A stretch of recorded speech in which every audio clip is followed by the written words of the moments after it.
여기는 여주를 지나고 있는 남한강입니다. 3층 석탑이 아주 아담한데요. 보기 드물게 강변에 자리 잡은 여주 신륵사를 오늘 둘러보겠습니다.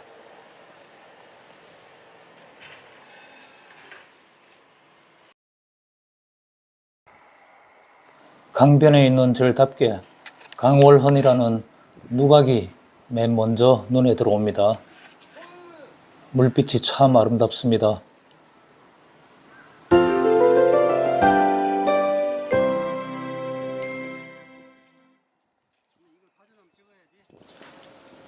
신륵사는 통일신라 말기에 원효대사가 창건한 것으로 알려져 있습니다. 지금 보시는 이 다층 전탑은 고려 말기에 세워졌습니다. 높이 9.4m에 달하는 거대한 전탑이 절을 세우고 수백 년 뒤에 그것도 강변에 세워진 이유가 궁금합니다. 아마도 거센 강물을 순화시켜 달라는 염원이 표현된 것이 아닐까 싶은데요. 이 탑은 보물 226호입니다. 전탑으로는 완전한 형태로 보존된 것이 국내에 거의 유일한 탑이고요. 여러분들이 보시다시피 굉장히 정교하고 균형미 있는 아름다운 탑입니다. 이 전탑 양식은 중국에서 보이는 전탑 양식과 상당히 닮은 점이 많다고 합니다. 그 당시에 다른 국제적인 건축 혹은 불교 조형물들의 그런 예술적 교류가 상당히 많았던 것으로 이 전탑을 통해서 유추해 볼 수 있습니다. 이 대장각 기비는 보물 229호입니다. 대장각 기비는 대장각이 아니라 이 보이는 이 기념비를 보물로 지정한 겁니다. 고려 말에 목운 2세기 비문을 썼다고 전해집니다. 요거는 고려 불교사 연구에 아주 중요하다고 합니다. 자세히 보시면 아주 꼼꼼하고 예쁜 글씨가 잘 새겨져 있습니다. 비문 자체는 목운 2세기 직접 지은 비문이라고 알려져 있고요. 글씨는 누구 글씨인지 알려지지 않았는데 고려국 여흥군 신륵사 이렇게 또렷이 보이네요. 대장각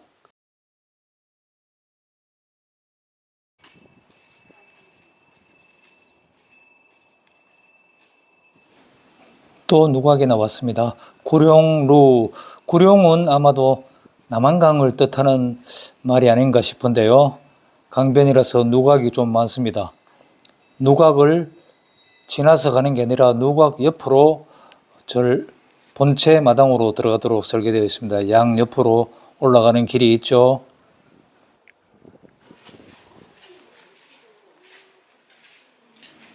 지금 이 탑은 극락보전 앞에 있는 신륵사 다층 석탑입니다. 보물로 지정된 탑인데요. 아주 특이하게 대리석으로 우리나라의 거의 모든 탑들은 화강암으로 만들어져 있는데 이 탑은 대리석으로 만들어졌습니다. 재료를 구하기 힘들어서인지 아주 재료를 아껴서 좀 아담한 규모로 만들었는데요. 굉장히 정교한 조각이 보이죠. 이런 상당히 정교하고 아름다운 용무늬 조각이 보입니다. 그래서 보물로 지정된 것 같은데 일반적으로 보는 석탑과는 모양이 많이 다릅니다. 각 층이 아주 낮게 조금씩 층 높이가 아주 낮고요. 정확하게 몇 층인지 알 수 없습니다. 그래서 그냥 다층 석탑이라고 부르는 겁니다. 이 건물은 극락보전 본체 건물입니다. 충청북도 문화재입니다. 숙종대 건물로 알려지고 있는데요. 단청이나 문살 아주 예쁘고 지금 보시는 이 삼존불도 목조 삼열의 아미타열의 목조 삼존불입니다. 좌측에 관세음보살, 우측에 대세지 보살. 좀 특이하면서도 정교한 조각입니다. 이것도 문화재이고요.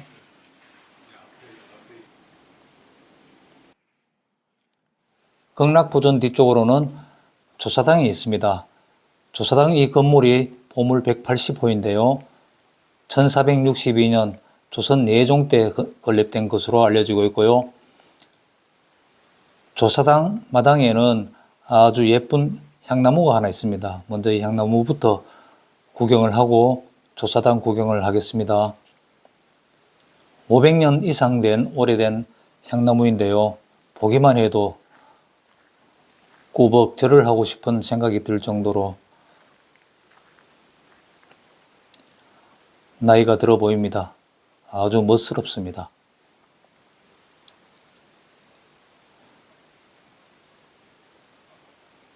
신령스러운 기운이 깃든 향나무입니다. 자, 이 조사당 건물은 보물 180호인데 굉장히 예쁘죠.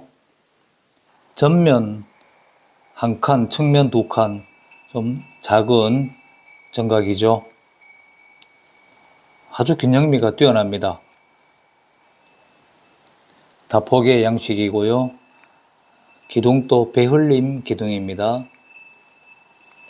조선 초기의 양식인데 이 내부에 이 천정에 있는 연화문이 특이합니다. 연화문이 천정을 가득 메우고 있습니다.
지금 여기 보이는 성물들이 다 보물입니다.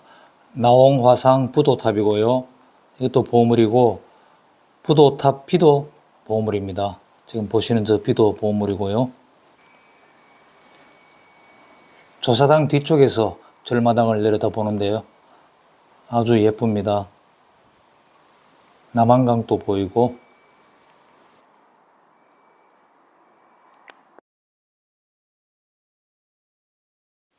자, 이제 돌고 돌아 명무전까지 왔습니다. 지장보살님이 보이죠.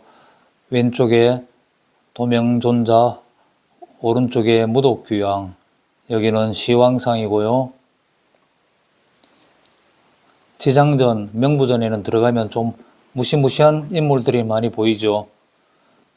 여기는 저승 갔을 때 심판할 사람들이 있기 때문에 좀 무서운 겁니다.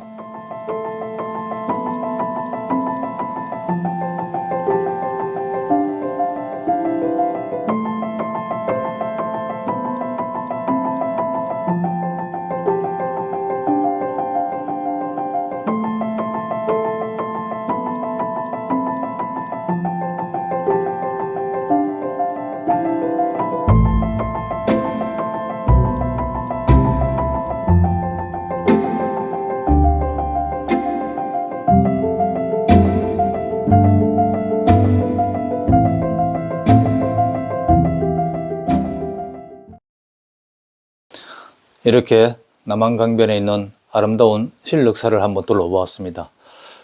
신력사를 둘러보니까 10수년 전에 제가 그곳에서 기도를 했던 생각이 나는데요. 우리가 양구에 가서 처음에 야생초 풀을 뜯어가지고 효소를 만들어서 팔았습니다. 야생초 효소를 만들어서 판 건데요. 그때 당시에 우리 상황은 아주 생계가 어려운 그런 상황이었어요. 정말 하루 벌어서 하루 먹어야 되는 그런 상황이었는데 야생초 효소를 이제 아주 야심차게 맛있게 잘 만들었어요. 좋은 풀을 뜯어가지고 효소를 만들어서 파는데 인터넷으로 판매를 하지만 그냥 블로그에 글만 가지고 주문을 받고 있는 상황이라서 정말 매출이 변변찮았죠. 그때는 이 야생초 효소 한 세트 500ml짜리 이제 2개 들어있는 한 세트에 이제 10만 원씩 받고 꽤 비쌌죠. 그 팔았는데 정말 주문이 드문드문 들어오긴 들어오지만은 먹고 살기가 아주 힘든 상황이었어요.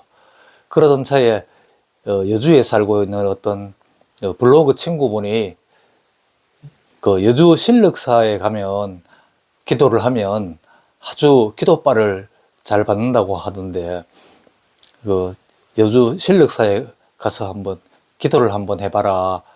그분이 이제 우리 효소를 사서 주문해서 드시고 아주 품질이 좋다고 이렇게 잘 팔리느냐고 묻길래 이제 좀 판매가 좀 부진하다고 했더니만 그런 말씀을 하시는 거예요.